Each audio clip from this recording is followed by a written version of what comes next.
हजरत इब्राहिम अलैहिस्सलाम ने बेटा कुर्बान किया। हम क्या कुर्बान कर सकते हैं?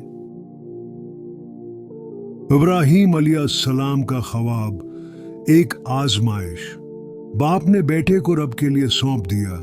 यही है असल मोहब्बत, असल कुर्बानी। जानवर कटते हैं, कुर्बानी पूरी होती है, मगर क्या हमने अपने नफ्स को भी ज़ब्ह किया? कुर्बानी सिर्फ रस्म नहीं, सबक है।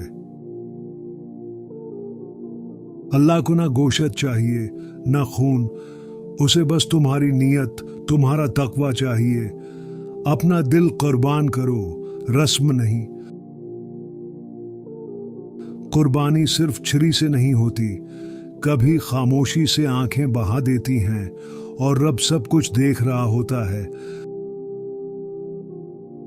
लोग ईद के कपड़ों में मसरूफ हैं, पर किसी के दिल का दर्द न भूलें। ईद मोहब्बत बांटने का नाम है।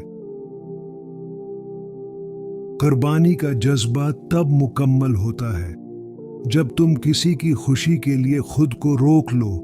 यही इबादत बन जाती है। खुशबू गोशत से नहीं आती, नीयत से उठती है और वो सीधी अर्श पर जाती है। कुर्बानी का मकसद सिर्फ जानवर ज़ब्ह करना नहीं, अपने अंदर के शैतान को भी मारना है, तभी रब राजी होता है। ईद का दिन है, लेकिन किसी का दिल उदास है।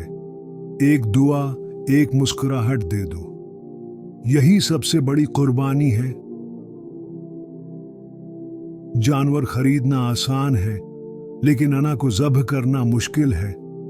अल्लाह को दिल की कुर्बानी पसंद है। इब्राहिम अलैहिस्सलाम ने ख्वाब देखा और अपने बेटे को रब के हवाले कर दिया। हम क्या छोड़ सकते हैं अल्लाह के लिए?